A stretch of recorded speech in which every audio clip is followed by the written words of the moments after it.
I'm so glad you're here tonight. Welcome to Talking Faith with Catholic Sis, the show for Catholic youth right here on the Fiat Ministry Network. I'm your host, Catholic Sis, Annella Nicholson, and wow, have we ever got a great show for you tonight. You know, in today's modern world, hearing the word chastity, oh my goodness, I just said it, can strike a note of terror into everybody's heart.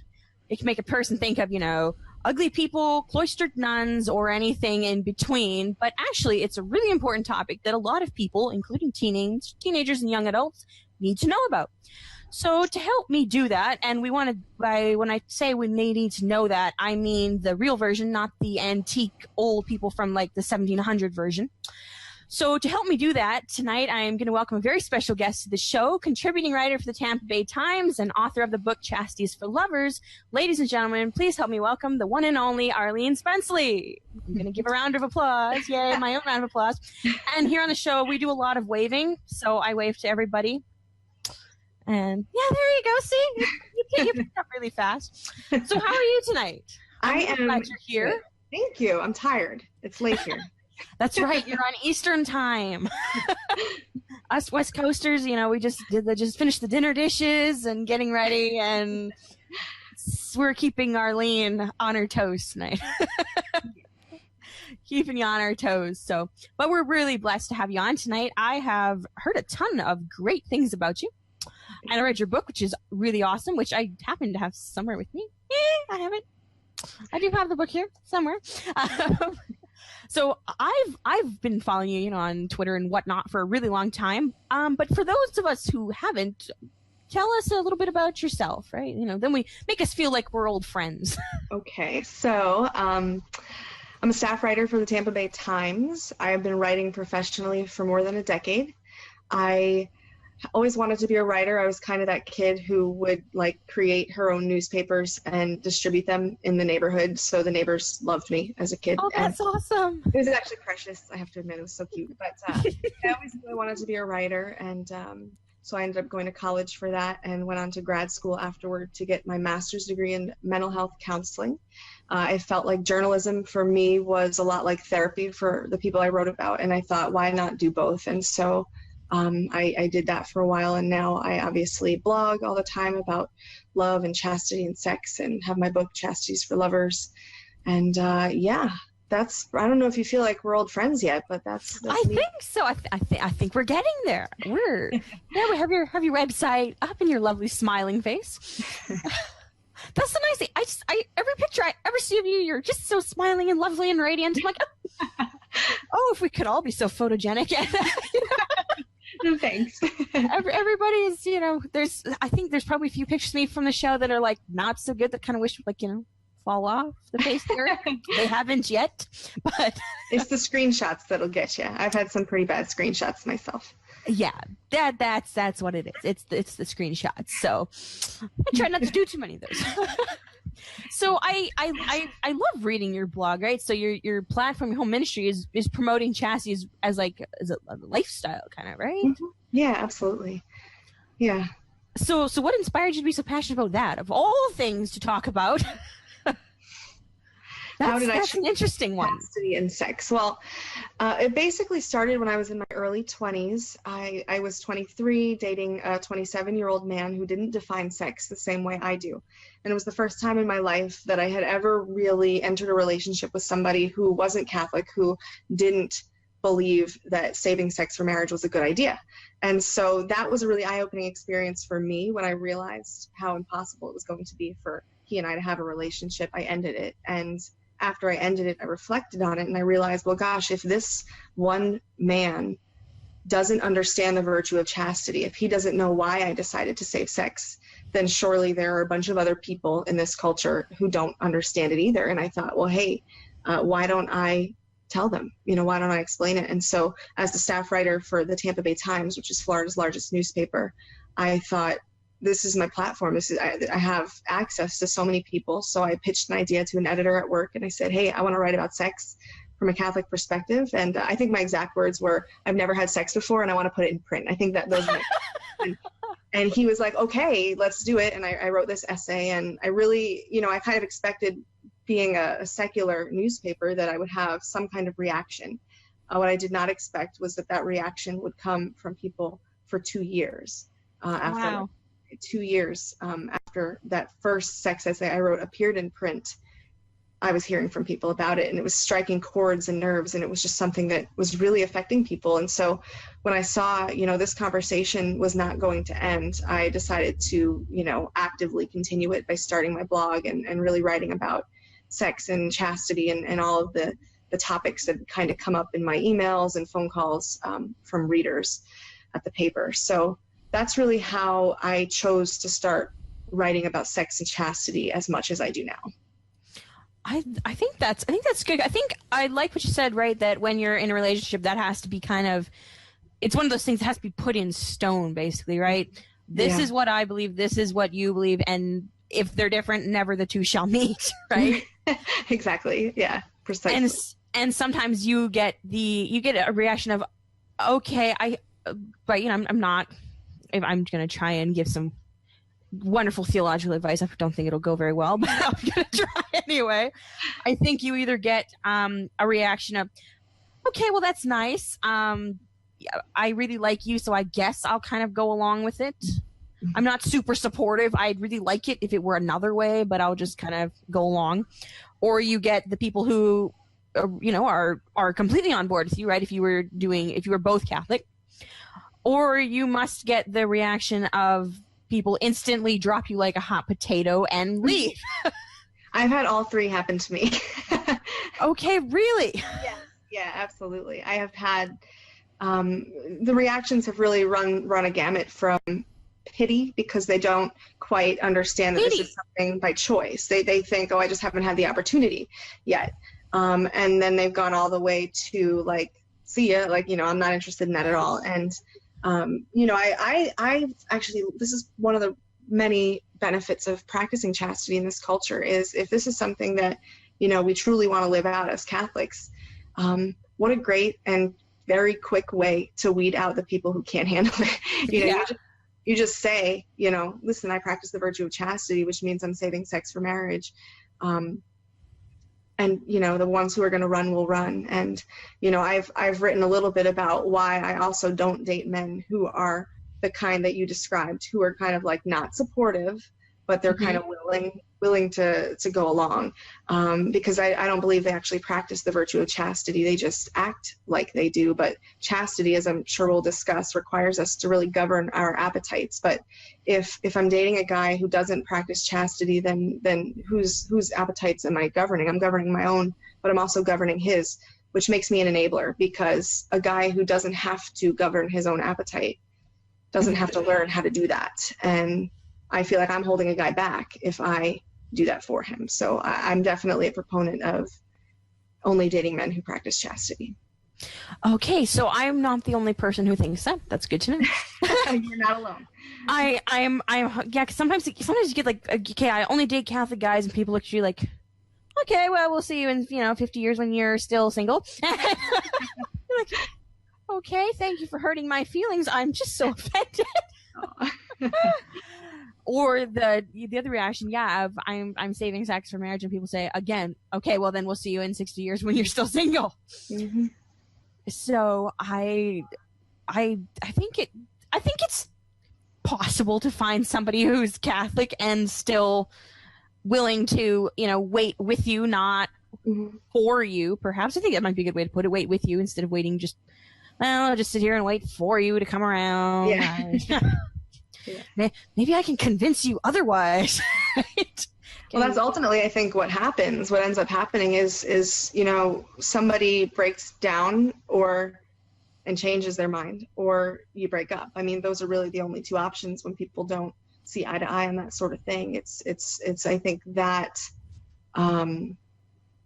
important. I don't know. I couldn't think of a better word, but it's really that important of a part of a relationship that, if people don't agree, it's either the relationship's going to end or they're going to meet in the middle.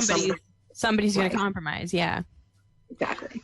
I guess so. Yeah, I think that's a good way to put it. There is you can't really do the whole agree to disagree thing. I don't think it'll work. work very well. I don't think so either. Because again, it'll lead to somebody getting so disgusted that somebody will give, and it'd be nice if it was the other person who was giving it. Oh, we're both on the same page now. Yeah. Not so much if it's the other way around, which kind of leads me into the next question I was thinking of. So, what does the world say about this whole chastity idea? Well, first, I'm going to define chastity real quick so that we're all on the same page. So chastity is a virtue, and a virtue, according to the Catechism of the Catholic Church, is a habitual and firm disposition to do good. So if I had to sum that up, I would say it's like a decision we make over and over to do the right thing. So chastity is one of many virtues. Chastity, also according to the Catechism, is the successful integration of sexuality within the person. So chastity is a decision to do the right thing regarding sex. It's a decision we make every day over and over. And so, I think there's a lot of confusion in our culture about what chastity is. I think people hear chastity, but they think abstinence, when in reality, chastity and abstinence are not the same.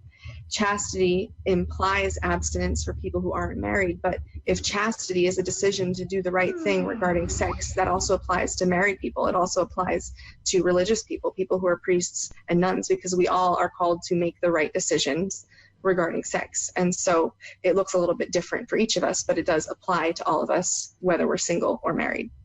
And so in our culture, in addition to the confusion about chastity versus abstinence, there's a lot of resistance to chastity for a lot of reasons. I think our culture is very preoccupied by this notion that before you marry somebody, you have to know that you are sexually compatible with them. And so one of the things that I've received in many, many emails, many, many comments, and even phone calls and voicemails at work is, this sounds nice. However, it's too great a risk because you shouldn't marry somebody you're not sexually compatible with. However, I don't buy that for a second. I don't buy that the people who've said that to me even necessarily are on this quest for sexual compatibility. The truth is they are on this quest for effortless sexual compatibility. They don't want to have to work for it. But any married couple that I've ever discussed this with, and even in grad school when I studied human sexuality, my professor was a sex therapist, every one of those people that I've talked to about this has confirmed for me that sex is not static. The sex the first time you have it with a person is not going to be the same as the 10th, 15th, 100th time. It's not going to be the same forever. This is something that with communication and practice changes over time. And so the quest ultimately is not for sexual compatibility among the people who are so resistant to chastity because of that reason. It's really that they want effortless compatibility. They want intuitive compatibility. And I think over time in a relationship, in a marriage, sexual compatibility will become more effortless and it will become more intuitive because you're getting to know each other and you have communicated and you've learned together and grown together. And so that argument I don't like. It makes good sense. I've heard that a lot. I hear the whole thing about don't you want to know if you're compatible first? Makes for some awkward situations, if not. But I think it's so amazing to me because I when you think about a marriage, like for instance, my grandfather who just passed away last week, my grandmother was married to him for 59 years. And so you can imagine in 59 years of sharing life with a person, there's going to be some awkward moments, right? Yeah. There's going to be some awkward moments. And so it's like, where do we draw that line? How much avoidance of awkward are we really supposed to have when the reality is, I think our marriages will be stronger and better if we kind of just grab those awkward moments by the horns and say, let's make this not awkward anymore by discussing it and getting it out in the open and communicating. I like that. So basically it's addressing the elephant in the room. Yeah, exactly. And so I think, gosh, in so many ways, not just regarding sex, but in our culture, there's this quest to eliminate all elephants in the room, but it's like in the wrong way. Like rather than actually discussing them and making them so that they're not awkward, we just try to find people with whom no elephants will ever exist. And that's just impossible because any two humans that are interacting are going to have some awkward moments. So I think it kind of goes with that whole, the not quite political correctness, but the whole, we don't ever want to offend anybody. And if you bring up an awkward moment, there's a really good chance you might offend somebody. Yeah. You're going to cause some discomfort.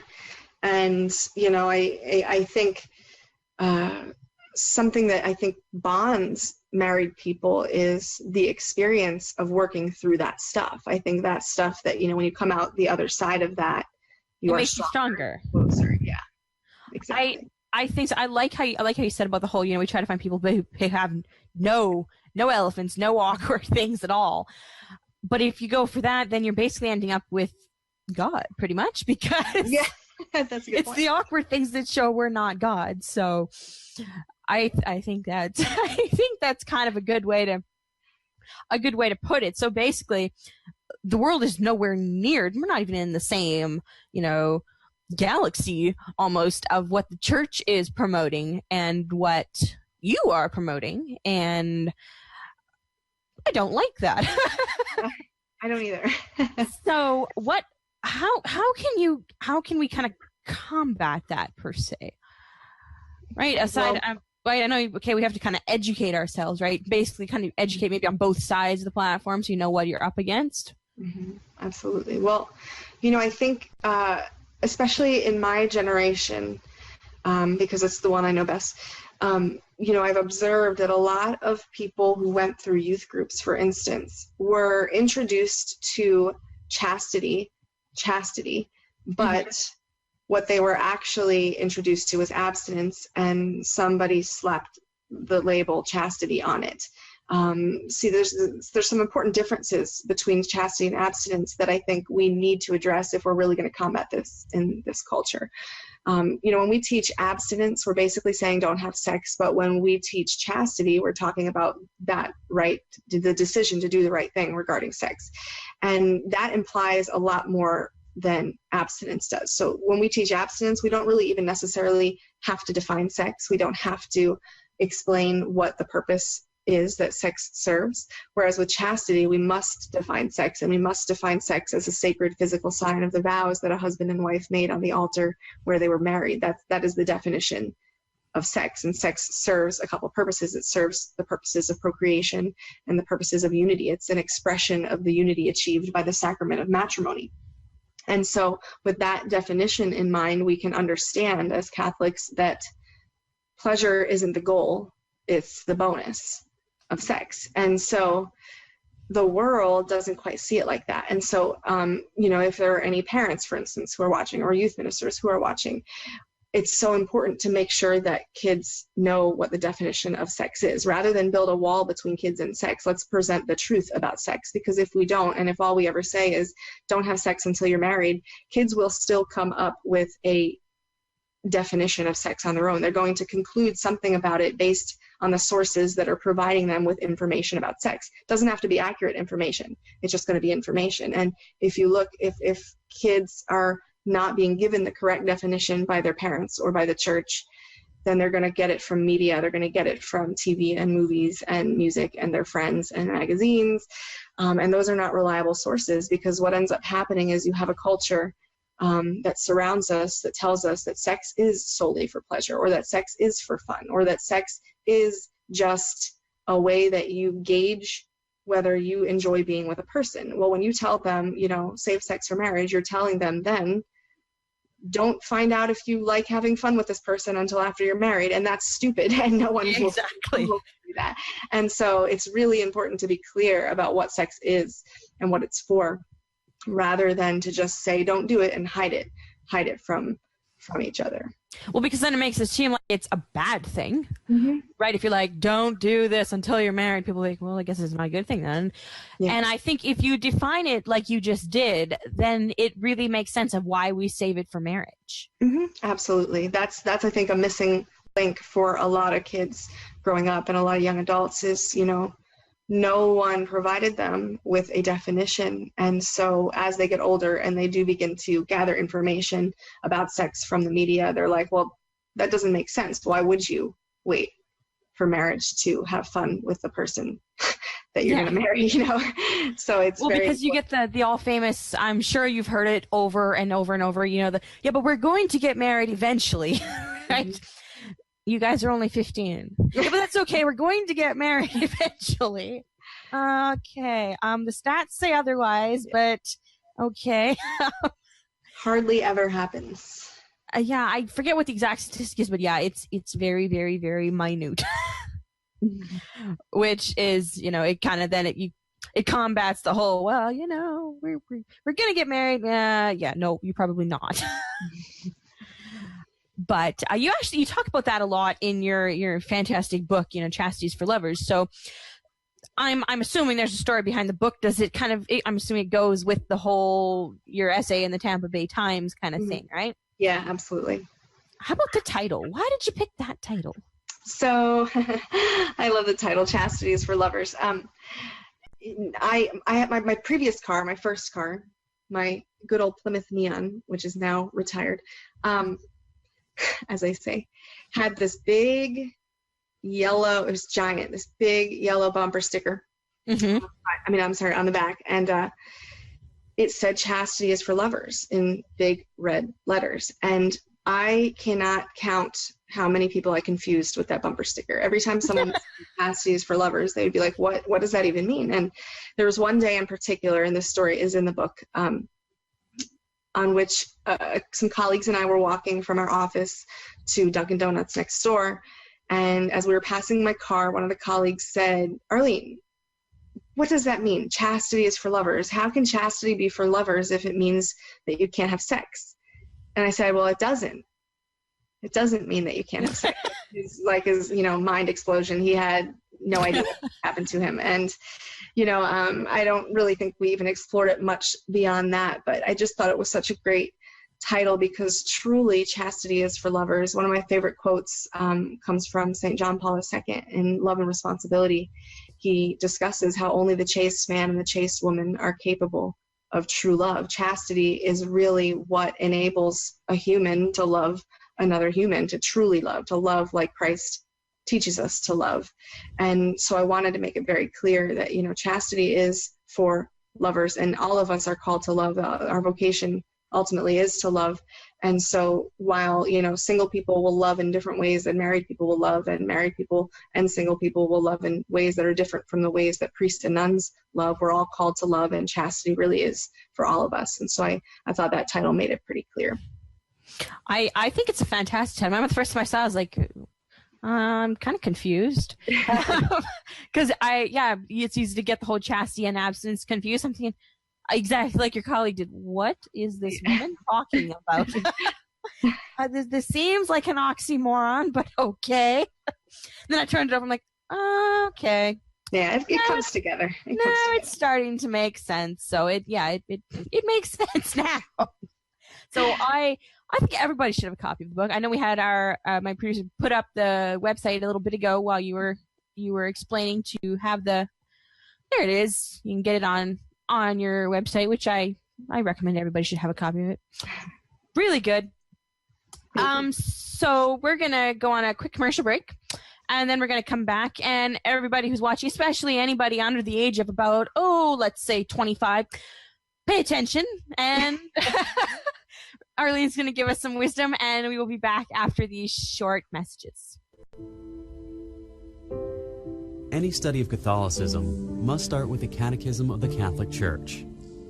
It's a beautifully crafted summary of the faith, pulling together thousands of references from throughout Scripture and tradition. But what if the summary connected you to its sources and became a gateway into the faith? In the Verbum edition of the Catechism, the references come alive. Journey from the Catechism to Vatican II, the Church Fathers, and to the Scripture itself. Discover the foundations for doctrines like baptism or the Eucharist, and let it be your companion to the daily readings from Mass. Capture your insights with notes and highlights, and Verbum syncs them across your computers and mobile devices. Verbum is a dynamic library system. You can start with the basic catechism collection, or choose a larger library with hundreds of books and amazing study tools. Allow the Catechism to transform your study of the faith. Visit verbum.com/catechism and get yours today.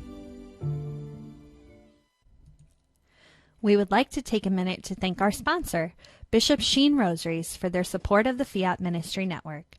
Every handmade Bishop Sheen rosary is constructed from durable paracord and comes with a lifetime warranty.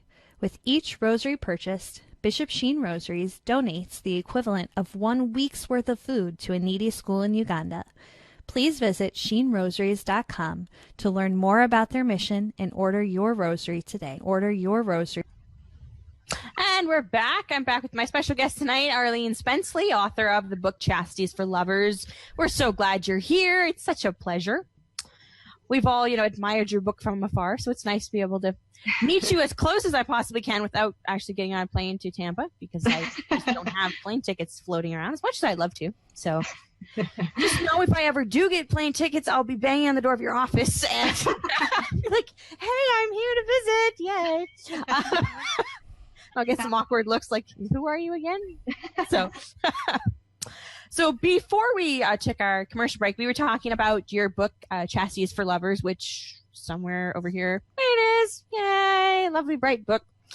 If somewhere in here, there's actually like a whole bunch of highlighting marks and pencil notes and stuff. So looks like a really bad textbook. It's like, I like this part highlighted. Oh, I like here, fold the page. Oh, I really like this part. Right? So, it kind of looks like my Bible, sort of, right? And I'm one of those people that put 17 sticky notes in books, so yeah. Well, I'm honored that you did. So I think it's great. I think every teenager should have it. But why do you think it's important if for teens and young adults, we're basically young adults is like the 24 and under crowd, sort of roughly, to learn about chastity? Do you think it's important, right? Especially in this day and age, is it an important topic, or is it one of those that we could kind of like, if we have time?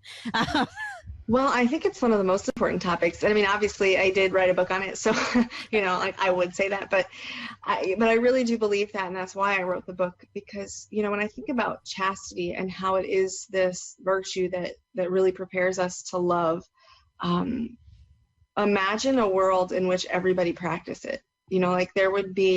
There would be no abortion. There would be no broken families. There would, if love really existed on that great a scale, that, if everyone practiced chastity, I think the world would be an amazing place. Definitely.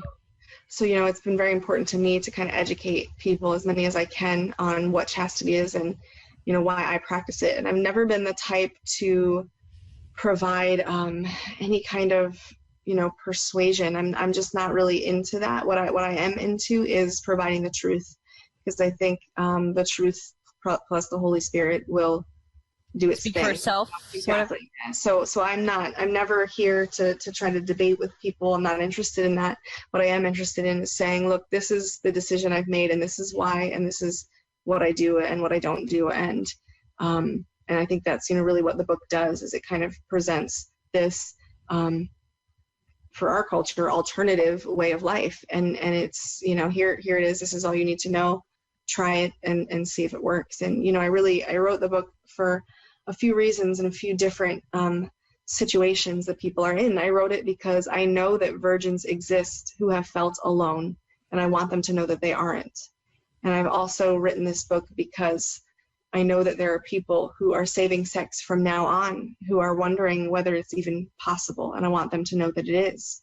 But I've also written this book because there are a lot of people who were presented at some point in their lives with an incorrect definition of chastity and an incorrect definition of sex, and I want them to know what it really is. I want them to be able to make an informed decision. I don't want them to reject the virtue of chastity based on some lie that somebody once told them about it. I want it, if they're going to reject it, I want it to be because of what it really is. Although when somebody, I think, really truly knows what chastity is and believes it, it's really, really difficult, if not impossible, to reject it. So that's my hope, is that people who read this book feel less alone if that's what they have felt, and that they are also presented with this alternative if what the world has presented hasn't really worked out. I think I really like that. I think those are three great reasons to do the book, and I like how your three reasons basically they hit everybody's group. right? No one group is kind of left out in the cold. Everybody's bases are covered. I think a lot of people appreciate that you didn't, leave some people out or give, some people way more, push or, whatever. And I like that you're not really out there, you're not trying to, you're trying to convert everybody to that way of life, but you're not shoving it down everybody's throats. You're just presenting the truth. And like you said, letting the Holy Spirit kind of just, okay, I've presented it. Now it's up to you, God, to see, where it goes from there. Absolutely. Yeah. And it's been neat. Like I've seen, I've got responses, especially emails from readers that have just blown me away because, as a writer, I don't always get to see the fruit that grows from the seeds that I'm planting. I trust that there is fruit. I know that there is, but especially recently, I wrote my 3rd sex essay for the Tampa Bay Times just this year, and I've gotten some just fantastic feedback. I remember receiving an email from one woman. I don't even know how old she is, but she said initially that she picked up the newspaper and she started to read my essay because she was expecting or planning to make fun of it. She thought it was going to be ridiculous, but the more she read, in her email, she told me, this is exactly what I wish that someone had told me like 20 years ago. And I was so blown away by that because, that's exactly why I do what I do, because I want to undo the damage done by people who have misled others regarding sex or misled others even regarding chastity. And so, that's my greatest hope, is that there's more readers. There are more readers out there like that who are skeptical or who think this is hilarious, or who just want to make fun of it, but who, when they open it, they see a piece of truth that they've never seen before. And that's really, that's God working through the talent of writing that he's given me. And that's fantastic. Yeah, you're totally using the gifts, right? It's not the gifts aren't sitting in the closet. They are out and working and very much alive. So that's fantastic. You're using the gifts to their full potential.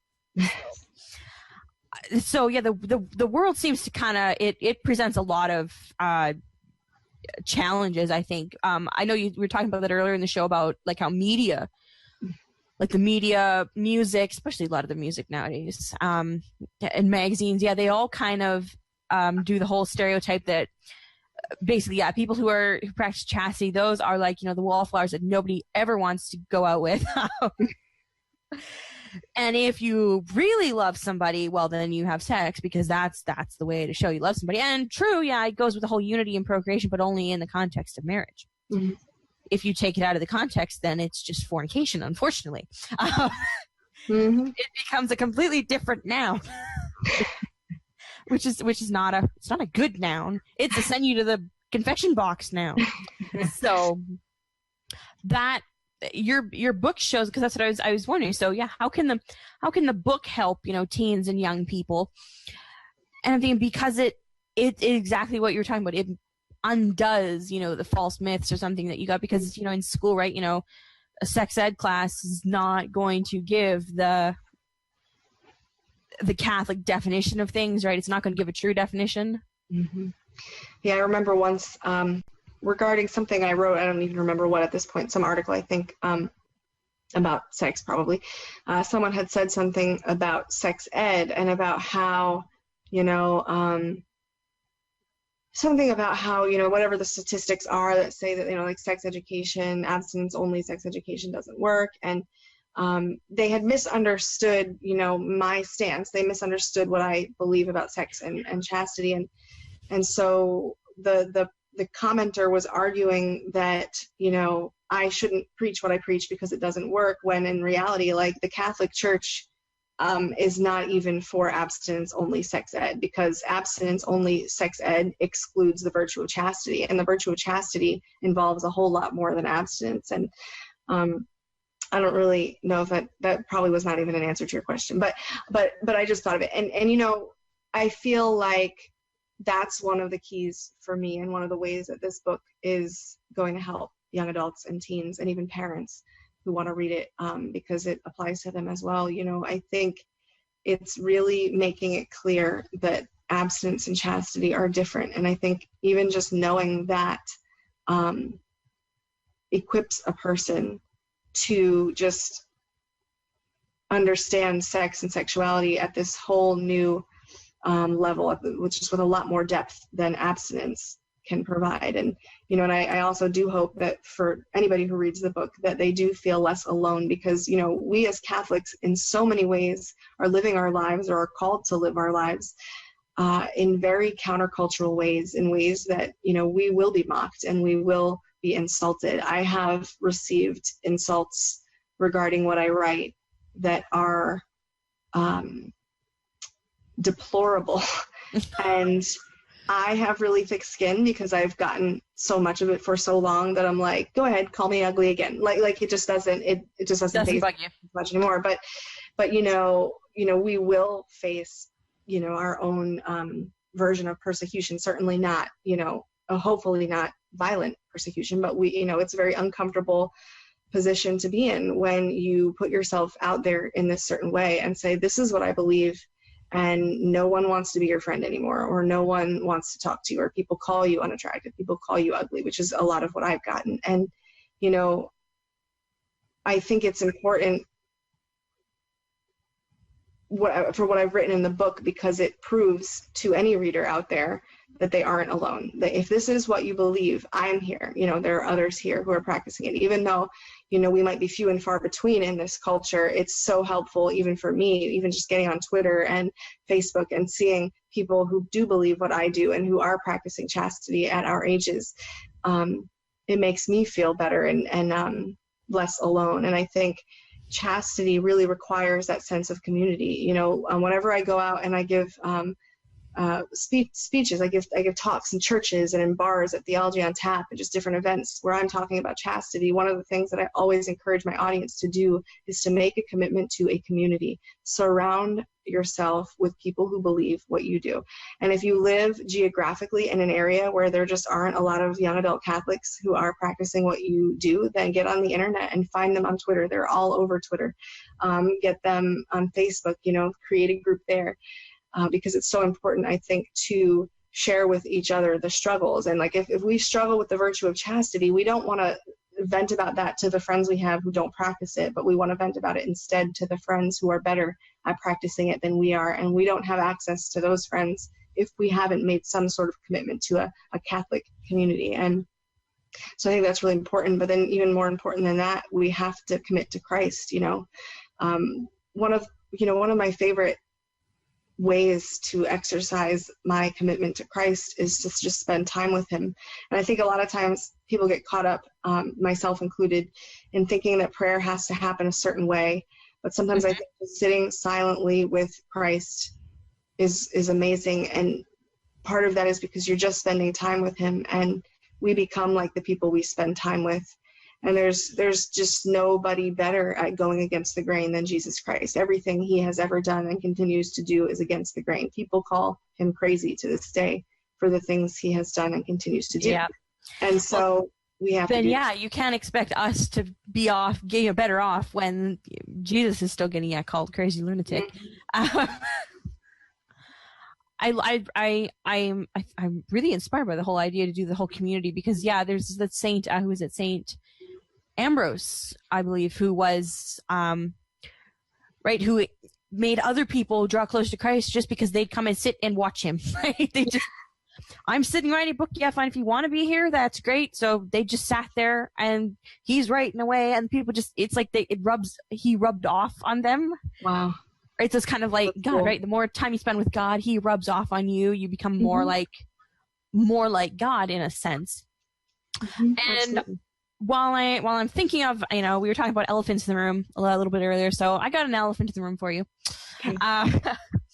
Is it possible to be in a romantic relationship and still have chastity? Absolutely. Is it possible? Yes, absolutely. I think, it can be challenging. For instance, let's say that a single young adult who practices chastity meets a person who doesn't practice chastity, but he or she likes this person. Well, I think entering a relationship with that person is going to make it more difficult to practice chastity. So that's an example of one of the factors that makes chastity easier to practice than others is, who are you practicing it with? Are you practicing it with a person who actually wants to practice chastity or somebody who is begrudgingly agreeing to do it. One of those will be more difficult to pull off than the other. And so these are different things we have to keep in mind. We have to choose people who are going to want to practice this with us. That makes it a lot easier and a lot more possible to practice chastity in a romantic relationship. And then, of course, boundaries are important. We have to acknowledge, this is how far we can or cannot go. And that's a very sticky topic that I will write about eventually on the blog. But, you have to decide, we're never going to do X, Y, Z. I was speaking at a youth group once, and the youth minister at that church said to his teens, you're never going to end up having sex in the backseat of a car if you never get into the backseat of a car with this person. It's about avoiding that occasion of sin. Like if you know that steps A, B, and C are going to lead you to commit whatever sin, then you don't even want to get to A, B, or C. And so it's kind of like that idea of making sure when you're in a relationship and you are practicing chastity that you do need to kind of set those boundaries and decide this is okay and this is not okay, and hold each other accountable, and even have others holding you two accountable if that's what it takes. And so I do believe it is possible, but I do think that it takes some work and some critical thought. We have to think like, if we're truly committed to practicing the virtue of chastity, should we be going to this place with this person, or should we be dating this particular person? So we have to really keep that stuff in mind as we're discerning whether to date a certain person. I make a joke with my producer. I usually tell him, you should write a book, but you've already written a book, so that joke doesn't really work on you. That's usually when I say, oh, that's just so great, you should write a book. Oh, she already wrote a book. Okay, never mind. You want to make a volume 2, Chastity's for Lovers, second edition, expanded edition? I would love to write another book, actually. She can write an expanded version of things, but that's really true, right? That kind of goes along with the whole thing of, right, okay, avoiding the occasion of sin. That means, if you need that, right, not being alone at home, right, we're gonna sit downstairs on this one couch and watch a movie with all the lights off. And all the doors closed. Okay, now you're just asking for trouble. Playing with fire. Nobody's home. But we're all gonna practice chastity, kids, right? Let's pretend I'm not looking at that ring I'm wearing, and yeah, so. I was gonna wind up by asking you what's your advice to a young person, but you've given us so much great advice that I really don't need to ask that question. My base advice is go get Arleen's book. Hint, hint, hint. Go get her. I second that. That is her advice. Go get the book. If you really like that she was talking about tonight, go get her book. So we're almost to the end of the segment. So it's been a blessing to have you on tonight. Thank you for agreeing to come on with me and talk about chastity. I know sometimes it can be, it's a not quite so comfortable topic. It makes a lot of people very uncomfortable, and oh my goodness, are they going to talk about that? Okay, no, this is the one week I'm not going to watch. I hope they did watch, and I hope it gets easier to discuss because it's so important. If Catholic Sis can discuss it, I'm sure you guys can too. It's okay. So I just did a shameless plug for Arleen. I know we had. If you want to get in touch with Arleen, I've got her lovely smiling face up there. Spelled correctly this time, I might add. It took me a while to get it right. So there are a lot of E's in my name. It's hard. There are how many? 5, I think, right? Yes. 5 E's, 6 E's, 5, 6. I can't even count. I don't even know, and it's my name. So I can't even count. So you're on Facebook and Twitter. Those are your 2 main things, right? Yep, I'm on Facebook, Twitter, Instagram, Arleen Spenceley, and you can visit my blog, sign up for my mailing list, get a couple blog posts per week, and connect with me that way. And read your book. So I know we can get it on your website. It was actually in my blog post this morning of the top 10 books everybody should have on their bookshelf was your book. Oh, thank you. So it's been fantastic to have you on. We're going to say goodbye to Arleen and take one more quick commercial break, and then we're going to come back and do some Q&A with some stuff I've gotten in from you, the viewers. So we'll be back after these messages.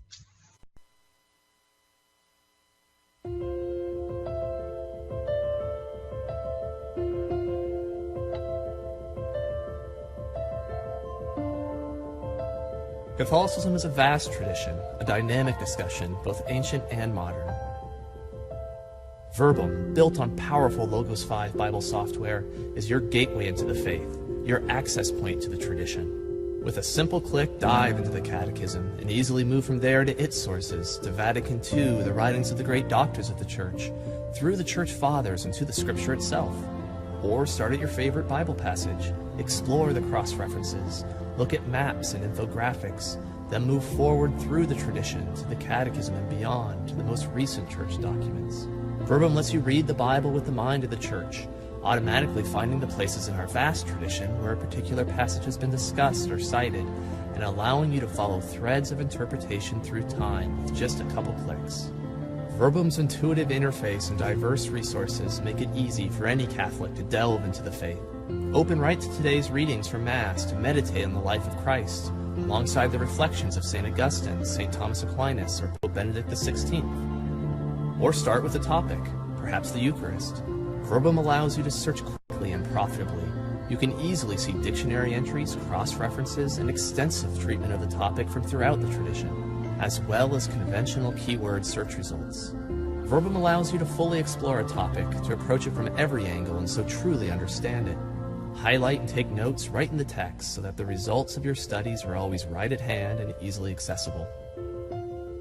With Verbum, you can get into the Scripture's original languages. The tools are simple enough that you could use them even if you don't know Greek or Hebrew, yet powerful enough for even the most scholarly scriptural studies. Whether you are just curious about a translator's choices, composing a homily or lesson on a certain scriptural theme, or engaged in scientific study of the Scripture, Verbum's ability to get behind the English and into the original languages will change the way you approach the Bible. But accessing the text is only one facet of Catholicism. The Church is made up of millions of living people studying, praying, worshiping, and interacting with each other. Verbum brings this dynamism into your study, so you can engage not only the text, but with your fellow Christians as well. In addition to your personal notes, Verbum offers community notes, where you can study with others even when you can't be together. You can create groups with shared reading plans and comments that can be accessed online or right in the software, so the discussion doesn't have to end between meetings. Share the fruits of your study and collaborate across any distance. What's more, Verbum's on the go. Teach and learn with confidence as you examine the faith alongside the writings of the Church, and engage with your social network anytime and any place. The Logos platform brings the ancient tradition and living communion of the Church into the digital age. The documents of the tradition find their place within a network of resources, the meaning of each illuminated by the meaning of others. Verbum brings the universal Church, in all its beauty and complexity, to your fingertips. Invest in Verbum today and transform the way you study the faith.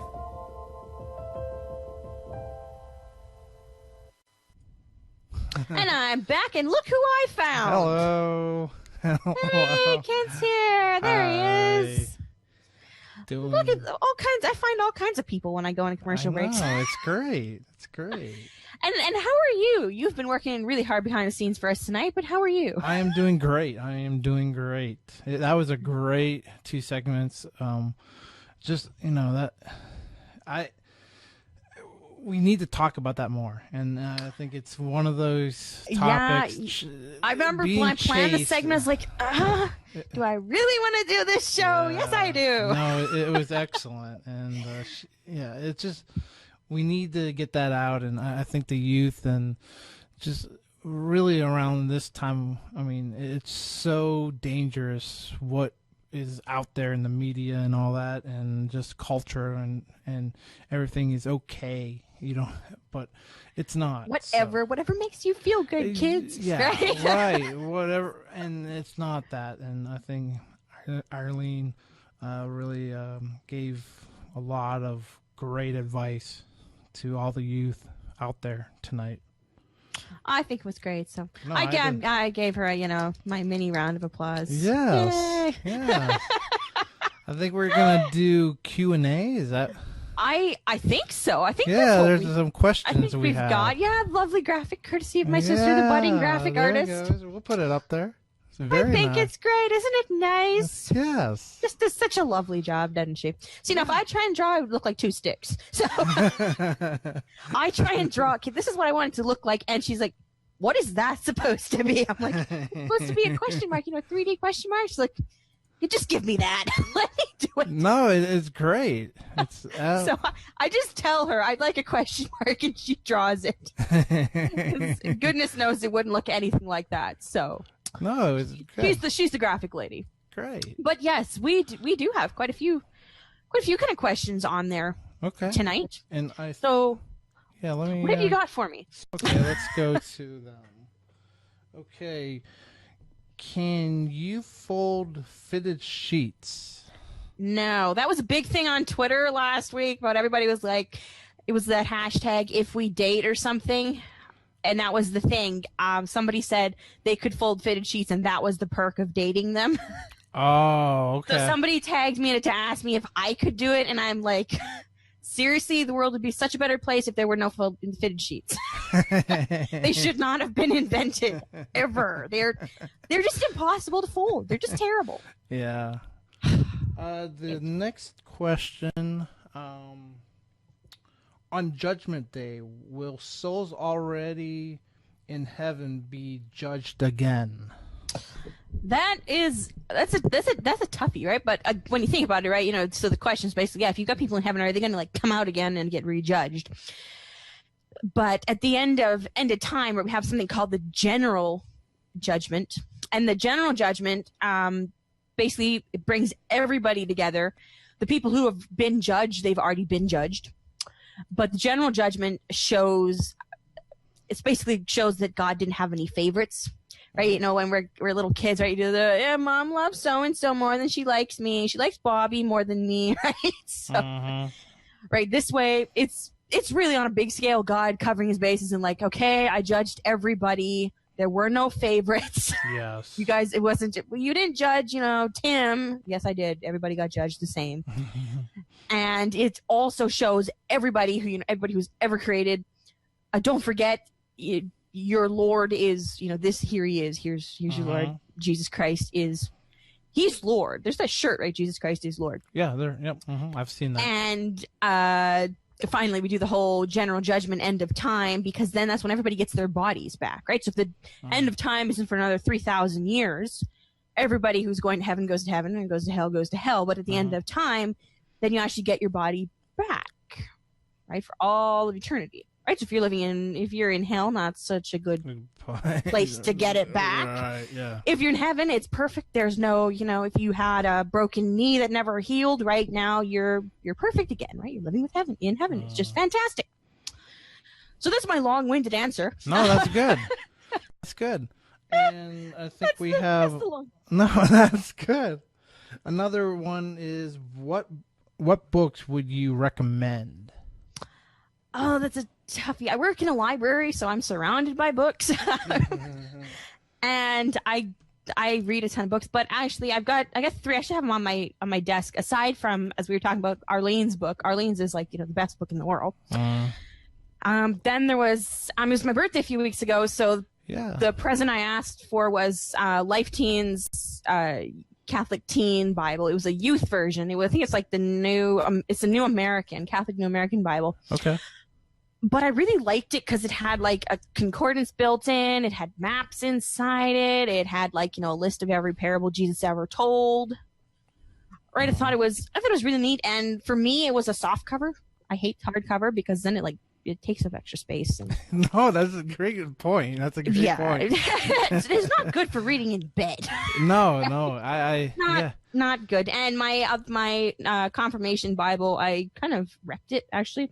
When I was little, my sister and I were playing that. We went on a pilgrimage to Fatima. Okay. In the backyard, we pretended we were on this pilgrimage to Fatima. So I had this backpack and I put my Bible and I put this holy water. I'm like, I'm going to Fatima, except the holy water spilled.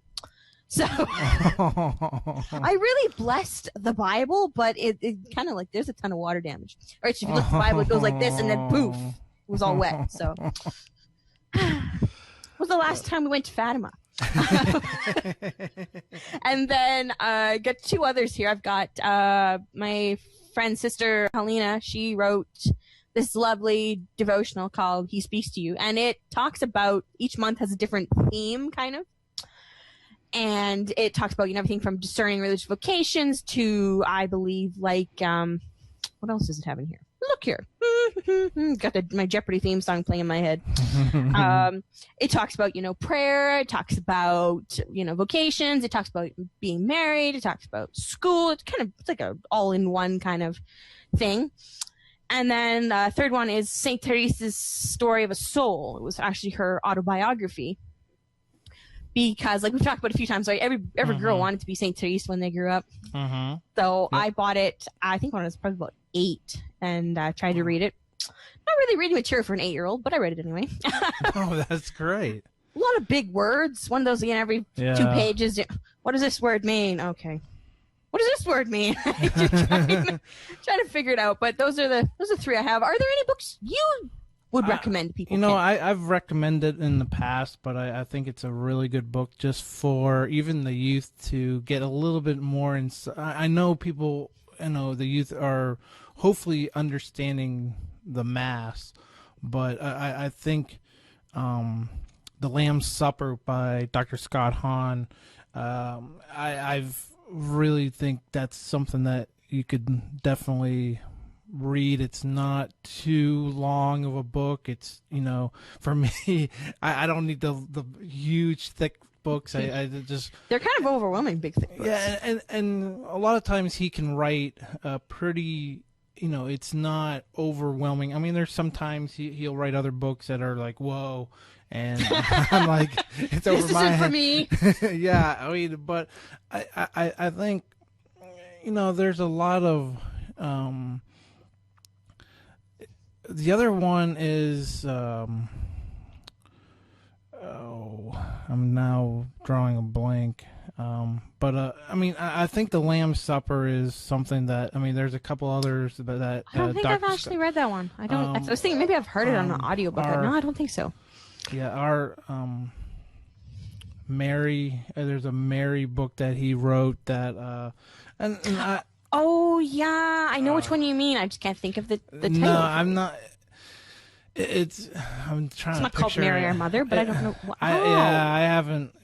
Now, but I mean, the Lamb's Supper is something that will get you through the Mass and really understand what the Mass is all about. And I think we need to know and understand what's going on, and that's what I would probably recommend. All right, I like that. I'm trying to pick that up actually to read it. Haven't gotten it yet. The 3 books I mentioned, I did have a post that came out on my website this morning that had the links to pick up the books if you want to read them, including Arleen's book from earlier in the show as well. Got any more questions for me, Kent? Yes, I do. We have a question. What are your favorite Catholic podcasts/shows? Talking Faith with Catholic Sis. Oh, what? I'd pick something else? Anything okay, on sorry. Fiat Ministry Network. Yeah, we just love... Okay, what? Now I gotta... Oh, okay. I'm joking. Okay, I guess I'll go with EWTN's Life on the Rock. Really love that show. Hoping someday to actually guest star on it. That's awesome. Someday you'll watch it and I'll be there waving. Me and Father Mark will be waving. I guarantee you will be on there. I guarantee it. It will happen. I like listening to Lino Ruli's The Catholic Guy on Sirius XM. I like listening to that. Okay. And I really like the Busted Halo show. You ever heard that one? Busted Halo show? Mm-hmm. Yeah, I get a kick out of listening to them. I really do. No, that's... I totally get a kick out of them. It's just really funny. Especially the Mass Tap thing. I like hearing what went wrong. It's really funny. No, there's so much out there, and what we're doing as a podcast, video and audio too, there's so much out there that people can get the truth. You got to be careful. Some people have their agendas, but I think, that's one thing about Fiat Ministry Network. We're trying to tell the truth, and that's it. Nothing but the truth. we're not. Yeah, it's just like court. We're pledging to tell the truth and nothing but the truth. We're not adding to it. We're not putting our own spin on stuff. And we're basically just going through. And I think everybody, the podcast can have some fun, and but we don't. There's nothing that we would say against the church. That's we can't. You have to love the church and not try to find everything that's wrong about the church to, and that's a lot of, and that happens. I'm not, that's what they want to do. I'd rather be positive and show what is great about the youth of the Catholic Church. Let's show it. Catholic Sis, there you go. There you go. I mean, what's greater than the youth of the Catholic Church? It's the present and the future of our church. Why get excited about it and teach? So that's what we're all about. Hopefully. Yeah, that's what we're about. Yes, and one thing of youth, there's I know part of the question was, what would you recommend to youth? And there's two. In the vein of like the chastity, what we're talking about, there's Jason Everett, who does a ton on chastity, and there's my buddy Mark Hart, right, who's always he's always doing, he's in the same vein, right? We're giving the truth, but we're putting humor on it, because then people will remember the information if it was attached to a joke or a skit or some humor or something, right? Instead of just talking at them. And then Jesus went to the mountain and gave the Beatitudes, and people fall asleep.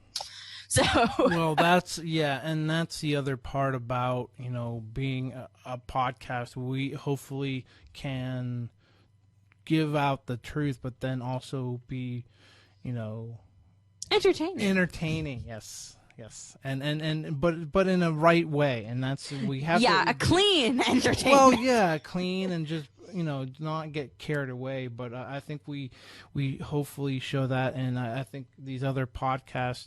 I mean, there's so much out there that you could just, and it's great. I think we need. I mean, that's what Jesus. This is one thing I always told people when we were starting. This is what Jesus hopefully would be doing. Some kind of podcast.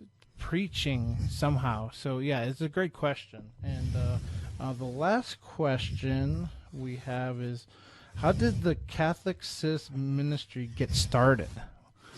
Well, that's a good question. I don't have another hour. I know. I'm just joking. I'm giving you the in a nutshell version. So first, then finally. No. Go ahead. You have all the time you want. I'm just joking. Well, it was originally a blog, right? It was just, it was a blog, and hey, I'm gonna write some stuff, and email it to my, my teacher. Hey, you want to look at the blank thing I just drew? Right? it was really kind of lame. And then I went to a youth conference and met one of the speakers and was like, wow, this youth thing is really cool.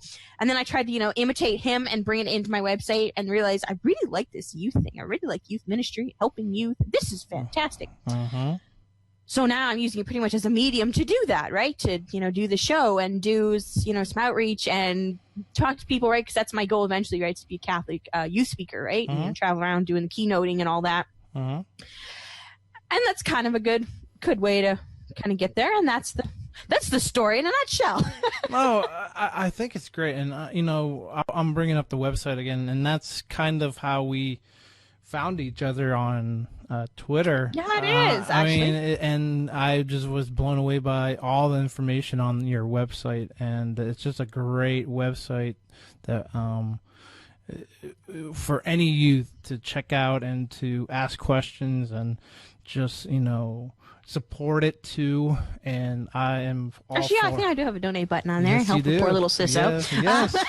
Yeah, help both. But I mean, right now at Catholic Sis, help, and I think Fiat has a donate button too. We do have a donate button. We do have a too. donate button. We both support both.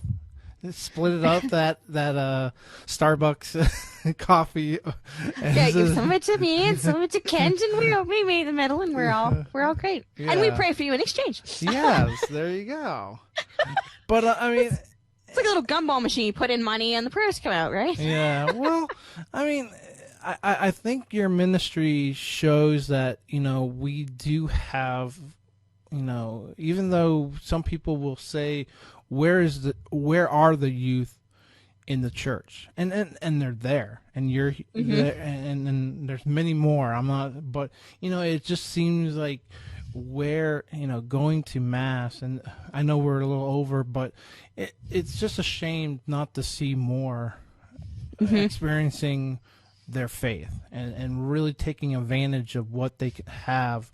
And I think, Catholic Sis is trying to show that, and how wonderful this faith is and what we're all about. And as Catholics, it's beautiful. It's a lovely faith. I mean, Catholic is a way of life, and I think I love that that saying, and I think that's what we need to say all the time. I mean, just keep that in our heads. So it's great ministry. Two thumbs up. There you go. Thank you. Yeah. There, he's doing his thumbs up. So yeah, I'm not quite sure where the hour went. It's great. Like we pressed live, and then now here we are. So thanks to everybody who's watching. Thanks to our special guest Arleen. Thanks to Kent for helping us and helping us do some Q&A. It's always so much fun. So make sure you join us again next week. We're going to be talking about the Sacred Heart, because June is the month of the Sacred Heart. So we're going to touch on that a bit. If you got questions for me throughout the week for another Q&A segment, make sure you hit me up on Twitter at CatholicSis. If you use the hashtag AskCatholicSis, it makes it a bit easier for me to find you. And then before I leave for tonight we're going to go back and do the prayer of Catholic Sis. So if you join me in the name of the Father, and of the Son, and of the Holy Spirit, amen. Dear Lord, help me to always stay close to you and do your will in every circumstance. Remind me that my beautiful Catholic faith is something to be treasured, not something to ever hide. Guide me to live out every day in your name, and every time I come in contact with someone, may I see your face in them, and remember that the least I do to one of these brothers or sisters, I do to you. In your most precious name I pray, amen. In the name of the Father, and of the Son, and of the Holy Spirit, amen. One of my favorite Bible verses, don't forget 2 Timothy 4:2. Proclaim the word, be persistent, whether it is convenient or inconvenient. Convince, reprimand, encourage through all patience and teaching. Until next time, keep talking faith, and remember, Catholic isn't just something we are once a week, it's a way of life. Have a great week, and God bless.